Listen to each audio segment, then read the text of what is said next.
Om Swastiastu, Assalamualaikum warahmatullahi wabarakatuh, Shalom Nam Budaya, Salam sejahtera untuk kita semua, Salam Harmoni. Baik, di sini kami dari kelompok 3, Asesmen dan Evaluasi Pembelajaran, akan membahas materi mengenai validitas instrumen. Namun sebelum itu, izinkan kami untuk memperkenalkan diri terlebih dahulu. Perkenalkan, saya Rima Diaring Kemalasari dengan NIM 21130111013 dari kelas 3B Pendidikan Matematika. Rekan saya IGD Agus Wiryajaya dengan NIM 21130111015 dari kelas 3B Pendidikan Matematika.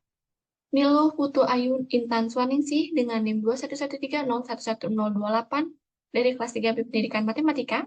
Dan rekan saya Aulia Azizah Maharani Alfaruk dengan NIM 221041003. Topik pembahasan yang akan kita bahas yang pertama, itu ada 6.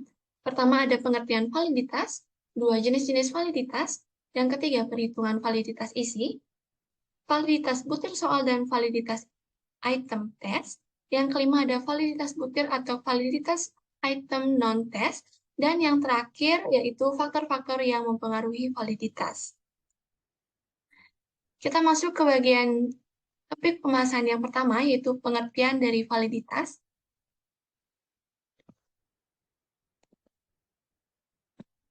Arifin tahun 2012 memaparkan bahwa analisis kualitas tes sesungguhnya berkaitan dengan pertanyaan apakah tes sebagai suatu alat ukur benar-benar mengukur apa yang hendak dan seharusnya diukur, hingga mana tes tersebut dapat diandalkan dan berguna. Kedua pertanyaan ini sebenarnya menunjuk pada dua hal pokok, yaitu validitas dan reliabilitas. Nah, dalam bahasa Indonesia, valid disebut dengan istilah SAFI. Misalnya untuk mengukur panjang dipakai meteran, mengukur berat dipakai timbangan, mengukur penguasaan matematika dipakai ujian matematika untuk kelas yang setara, dan sebagainya. Nah, secara lebih jelas, suatu ujian untuk mata kuliah tertentu dikatakan valid jika ia benar-benar cocok dengan tujuan-tujuan yang telah ditetapkan untuk dicapai dengan penyajian mata kuliah tersebut. Sebenarnya pembicaraan validitas ini bukan ditekankan pada tes itu sendiri, tetapi pada hasil pengetesan atau skornya. Suatu tes hasil belajar dapat dikatakan tes yang valid apabila tes tersebut betul-betul dapat mengukur hasil belajar. Jadi, bukan sekedar mengukur daya ingat atau kemampuan bahasa saja. Nah, selain itu ada beberapa tokoh yang memiliki pandangan mengenai validitas.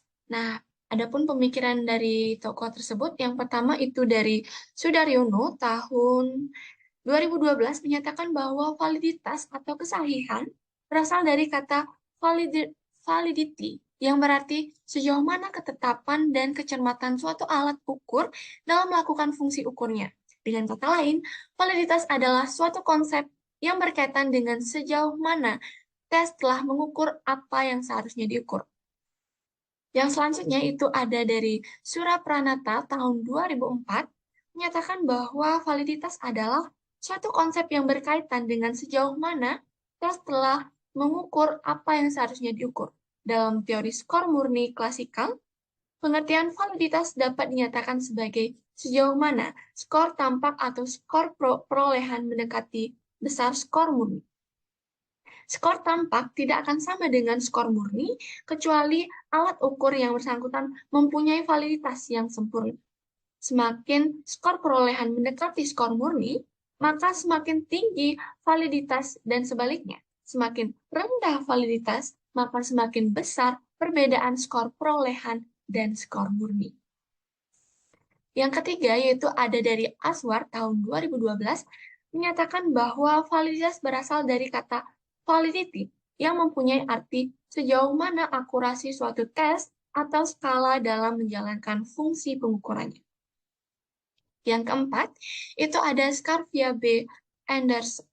Anderson dalam Arkunto tahun 2005, menyatakan bahwa a test is valid if it measure what is purposed to measure. Atau jika diartikan, ialah sebuah tes dikatakan valid apabila tes tersebut mengukur apa yang hendak diukur.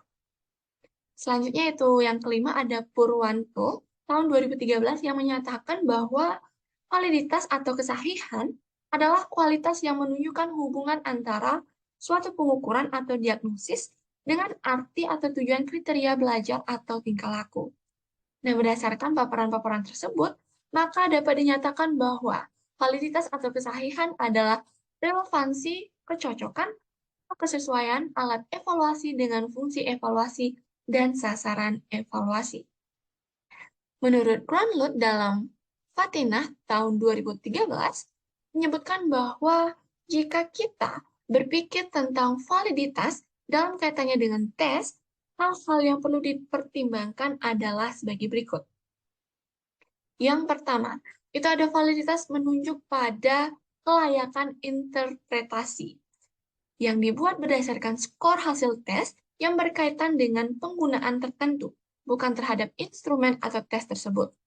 Penggunaan istilah yang lazim itu digunakan validitas alat tes, sebenarnya yang lebih tepat adalah validitas interpretasi terhadap hasil tes.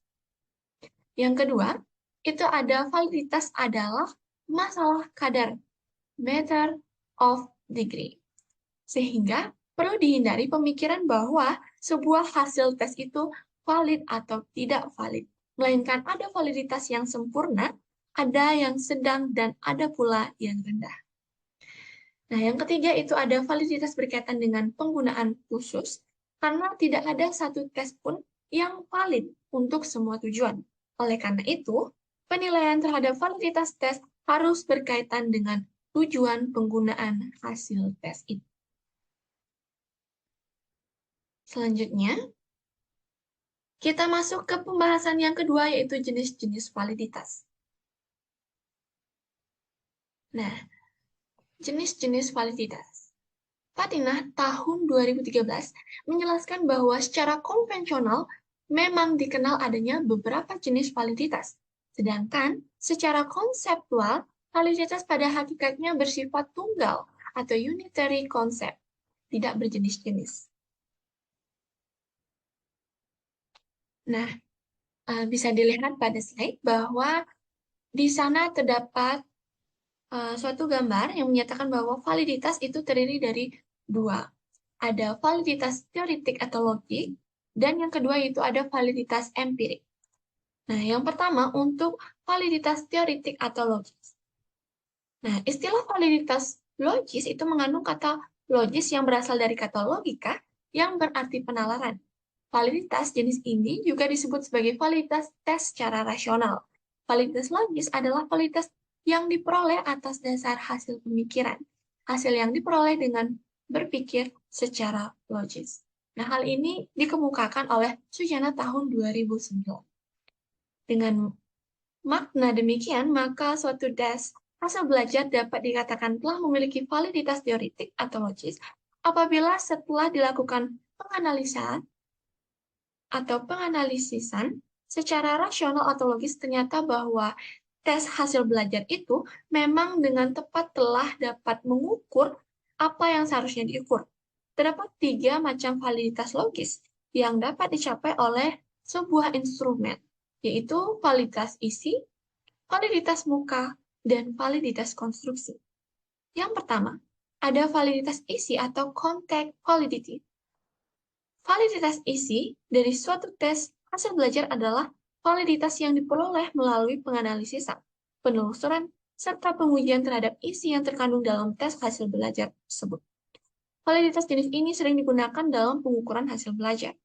Nah, artikel untuk tahun 2005 menyatakan bahwa sebuah tes dikatakan memiliki validitas isi apabila mengukur tujuan khusus tertentu yang sejajar dengan materi atau isi pelajaran yang diberikan. Validitas ini dapat diusahakan tercapainya sejak saat penyusunan dengan cara merinci materi kurikulum atau materi buku pelajaran. Dengan demikian, salah satu cara untuk memperoleh validitas isi adalah dengan melihat soal-soal yang membentuk tes itu. Nah, selanjutnya yang kedua itu ada validitas muka atau face validity, di mana validitas ini menggunakan kriteria yang sangat sederhana, karena hanya melihat dari sisi muka atau tampilan dari instrumen itu sendiri.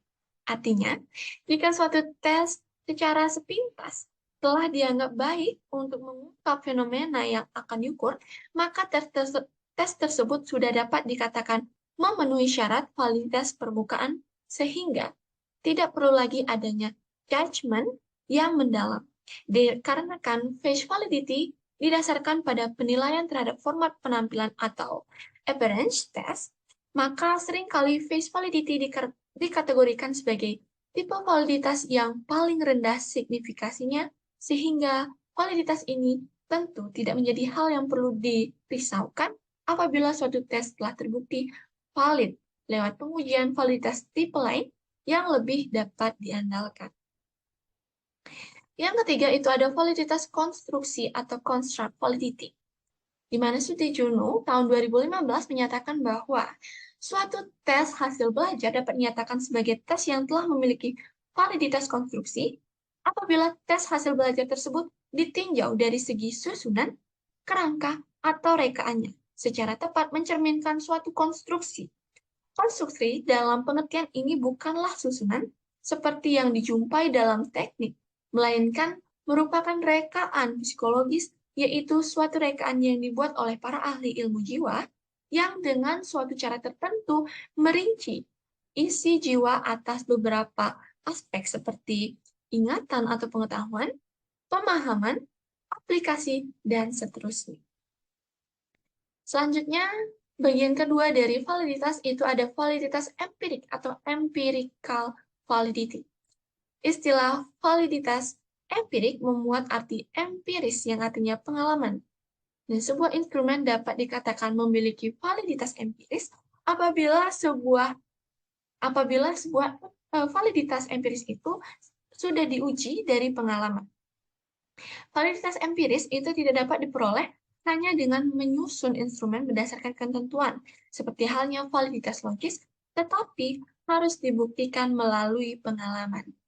Validitas ini biasanya menggunakan teknik statistik, yaitu analisis korelasi.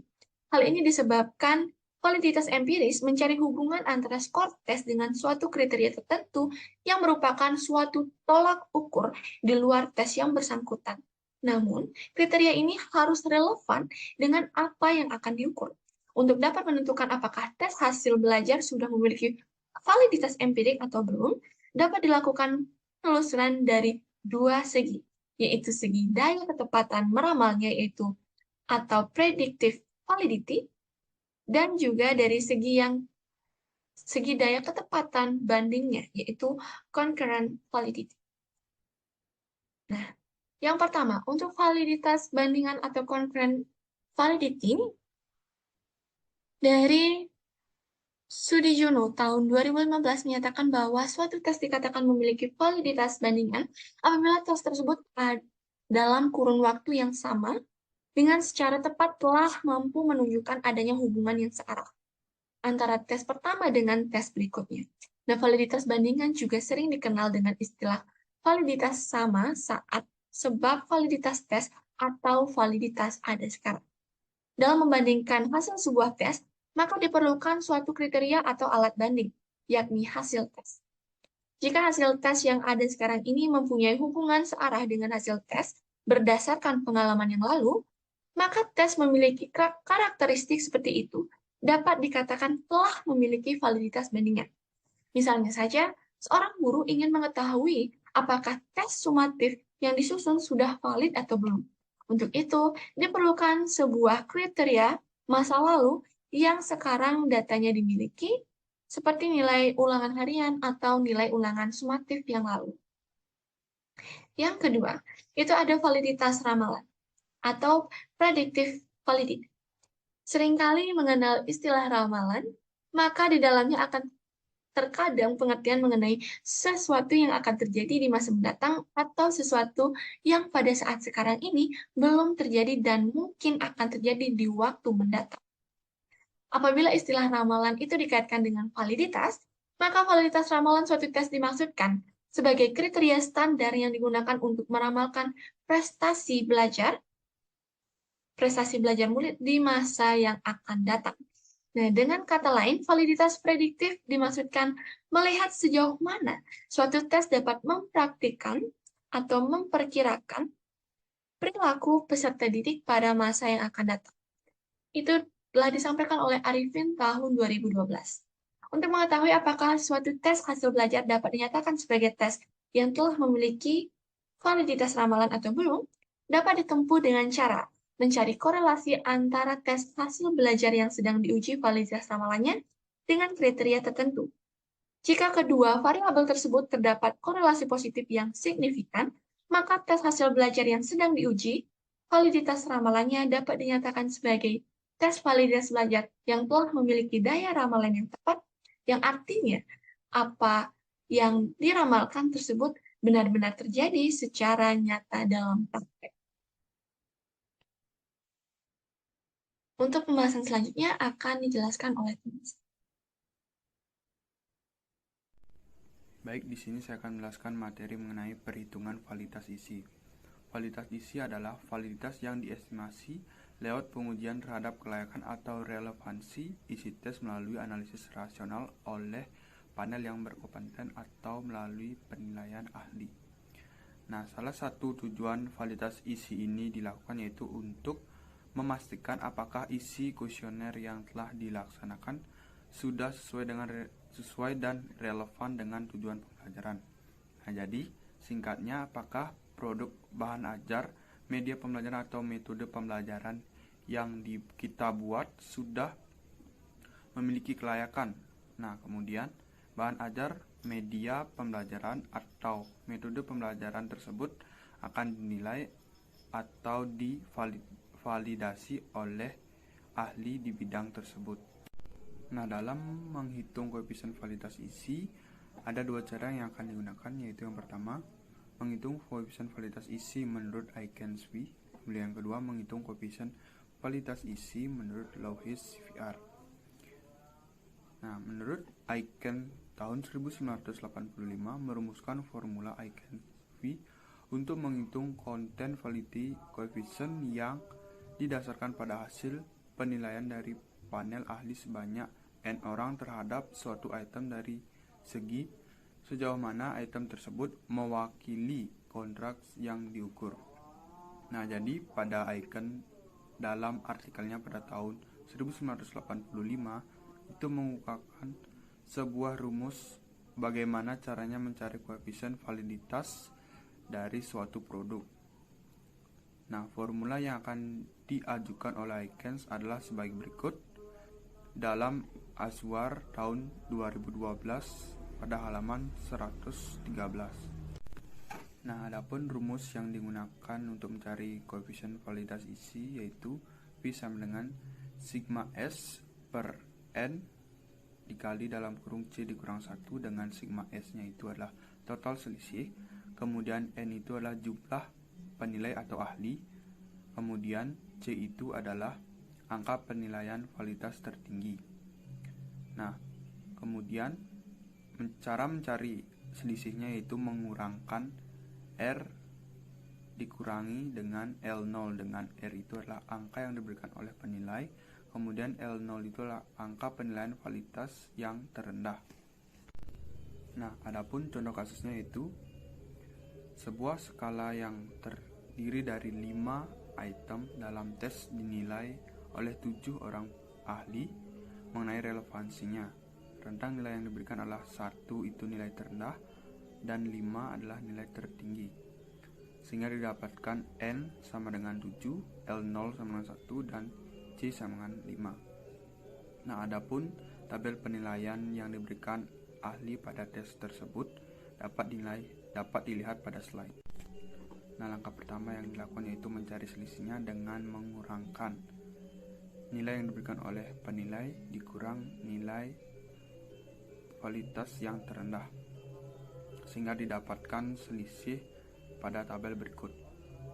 Nah, kemudian yang kedua, kita mencari total selisihnya, yaitu yang pertama untuk item 1 itu total selisihnya 15, item 2 total selisihnya 16, item 3 total selisihnya 17, item 4 total selisihnya 18, item 5 total selisihnya 17.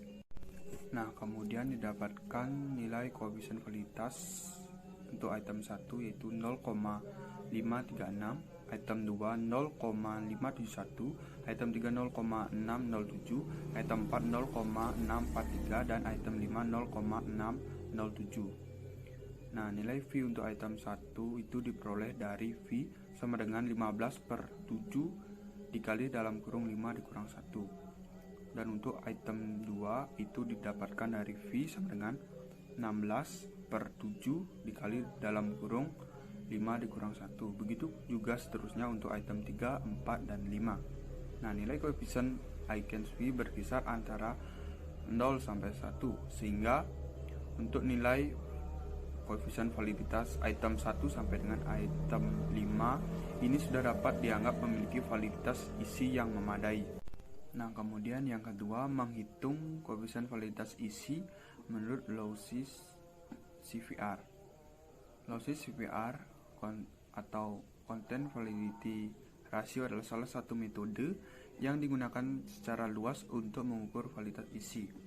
Nah, menurut Lowes tahun 1975 mengusulkan bahwa setiap penilai atau subject matter expert atau SME yang terdiri dari panel juri untuk menjawab pertanyaan untuk setiap item dengan 3 pilihan jawaban, yaitu yang pertama esensial, yang kedua berguna tapi tidak esensial atau tidak penting, kemudian yang ketiga tidak diperlukan.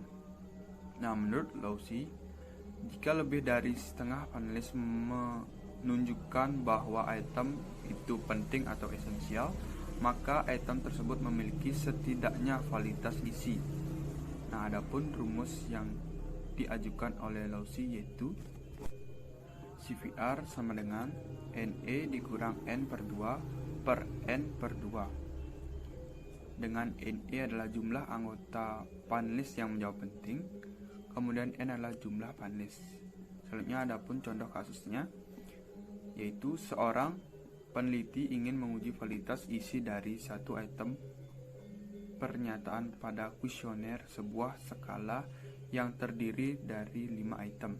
Nah, sebanyak 12 orang ahli dijadikan penilai dalam memilih 3 pilihan jawaban, yaitu penting, kemudian sesuai tidak penting, dan tidak berguna. Nah, adapun tabel penilaiannya dapat dilihat pada slide. Nah, dari 12 orang panel ahli, 9 orang menyatakan item tersebut penting, 1 orang menyatakan item tersebut sesuai tidak penting, dan 2 orang menyatakan item tersebut tidak penting.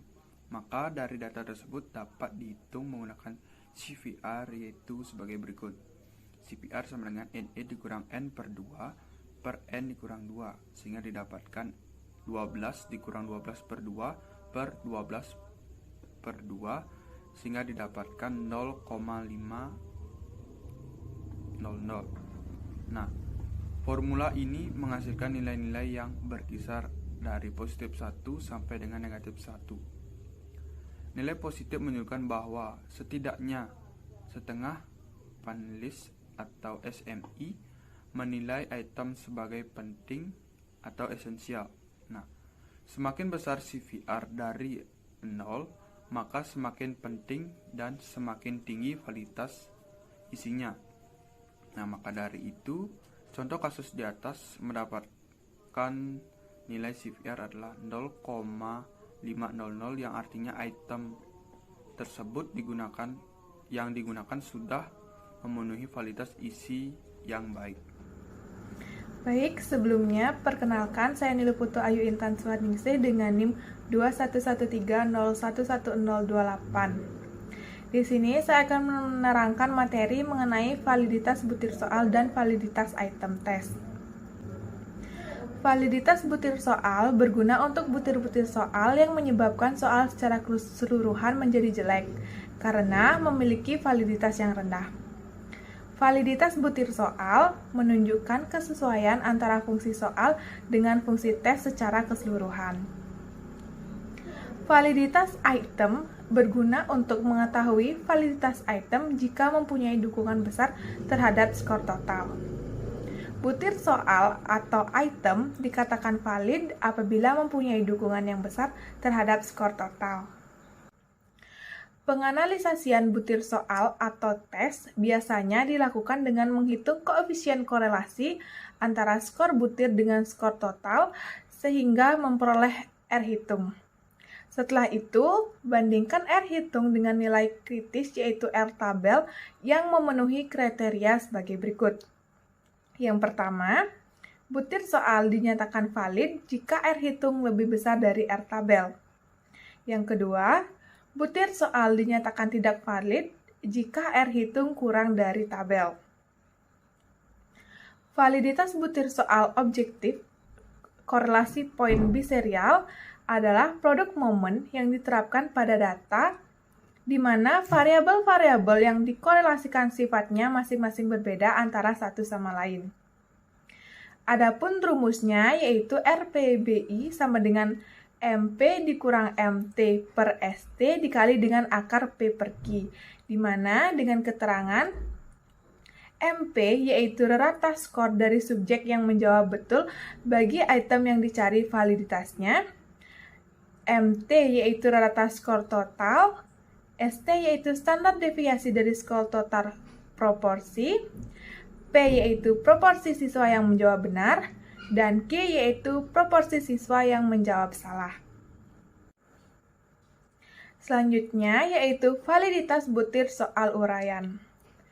Validitas butir soal uraian ini dihitung dengan produk momen, karena data yang dikorelasikan berupa data interval. Menurut Jali dalam Matondang pada tahun 2009, mengatakan bahwa untuk menghitung koefisien validitas untuk skor butir politomi digunakan korelasi produk momen dengan rumus yaitu sebagai berikut. Dengan keterangan, RXY adalah koefisien korelasi antara variabel X dan Y, sigma XY adalah jumlah perkalian antara variabel X dan Y, sigma X kuadrat adalah jumlah dari kuadrat nilai X, dan sigma Y kuadrat merupakan jumlah dari kuadrat nilai Y. Sigma X kuadrat adalah jumlah nilai X kemudian dikuadratkan, sedangkan sigma Y kuadrat adalah jumlah nilai Y yang kemudian dikuadratkan.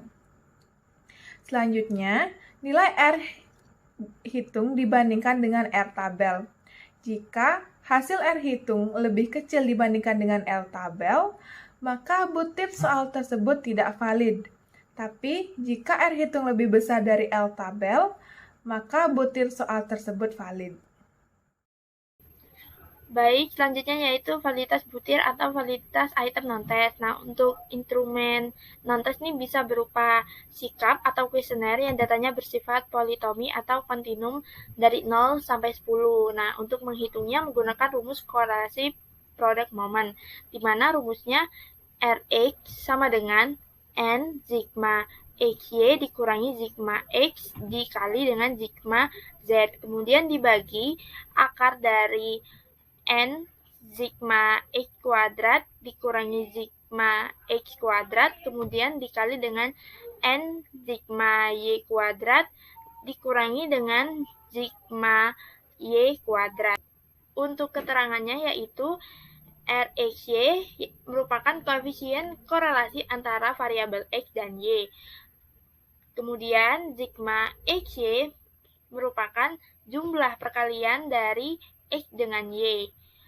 Untuk X yaitu nilai variabel X dan Y merupakan nilai variabel Y, sedangkan X kuadrat merupakan kuadrat dari nilai X dan Y kuadrat merupakan kuadrat dari Y, dan N-nya merupakan banyak subjek. Selanjutnya yaitu besar koefisien korelasi.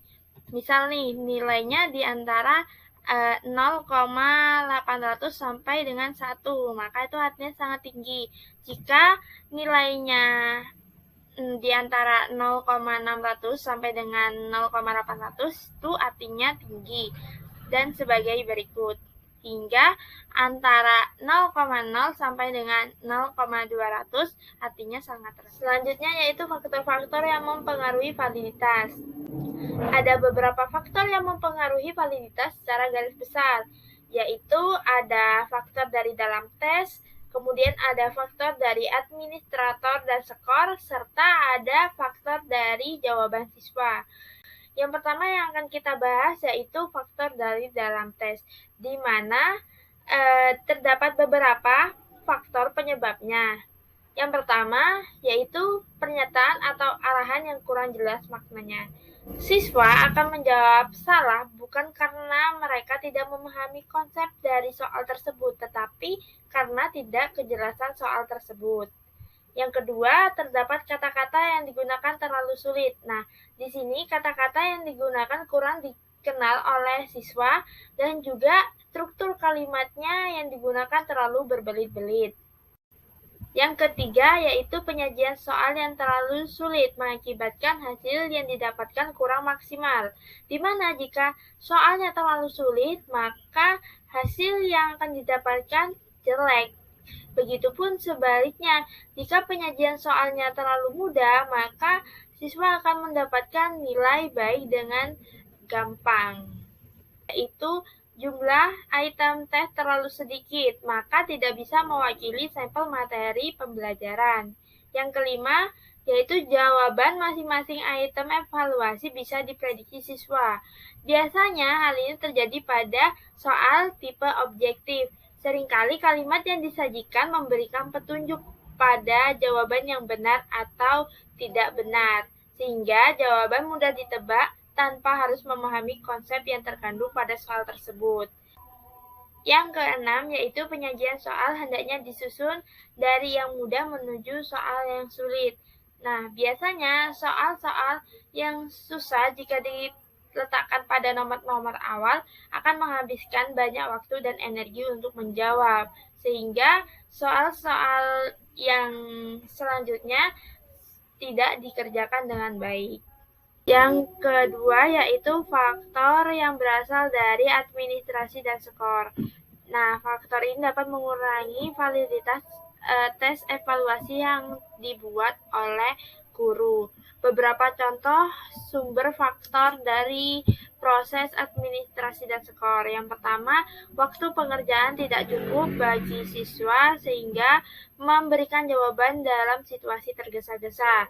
Yang kedua, adanya kecurangan dalam tes sehingga tidak bisa membedakan antara siswa yang belajar dan yang melakukan kecurangan. Yang ketiga, yaitu teknik pemberian skor yang tidak konsisten. Yang keempat, siswa tidak dapat mengikuti arahan yang diberikan pada tes tersebut. Yang kelima, adanya joki sehingga yang menjawab bukan dari siswa tersebut. Untuk yang ketiga, yaitu faktor yang berasal dari jawaban siswa. Seringkali terjadi bahwa item-item tes evaluasi ini dinilai tidak valid karena dipengaruhi oleh jawaban siswa daripada interpretasi item-item pada tes evaluasi itu sendiri. Baik, itu dia tadi 6 topik pembahasan yang telah kami jelaskan. Adapun kesimpulan dari adanya materi ini, secara konvensional dikenal beberapa jenis validitas. Namun, secara konseptual, validitas pada hakikatnya bersifat tunggal, tidak berjenis-jenis. Sedangkan yang beragam adalah cara membuktikannya. Salah satu yang umum dikenal yaitu validitas teoretik dan validitas empirik. Yang kedua, validitas soal objektif dapat dihitung dengan koefisien korelasi biserial, di mana korelasi poin biserial adalah produk moment yang diterapkan pada data, di mana variabel-variabel yang dikorelasikan sifatnya masing-masing berbeda satu sama lain. Yang ketiga, validitas butir soal uraian dapat dihitung dengan produk moment karena validitas yang dikorelasikan berupa data interval untuk menghitung koefisien validitas untuk soal butir politomi yang digunakan korelasi produk. Nah, adapun faktor-faktor yang mempengaruhi validitas ada 4, yakni berasal dari dalam tes, berasal dari hakikat kelompok dan kriteria, administrasi, dan skor, dan juga validitas dari jawaban siswa. Baik, demikian dari presentasi dari kelompok kami. Adapun materi ini sumbernya yaitu dari Aprianti Muda tahun 2018 mengenai validitas. Itu bisa dicari dari validitas di slideshare.net. Demikian dari kami. Mohon maaf apabila terdapat kesalahan kata. Kami tutup dengan pramasal. Om Santi, Santi, Santi Om. Wassalamualaikum warahmatullahi wabarakatuh. Shalom, Namo Buddhaya, salam cinta untuk kita semua. Salam harmoni.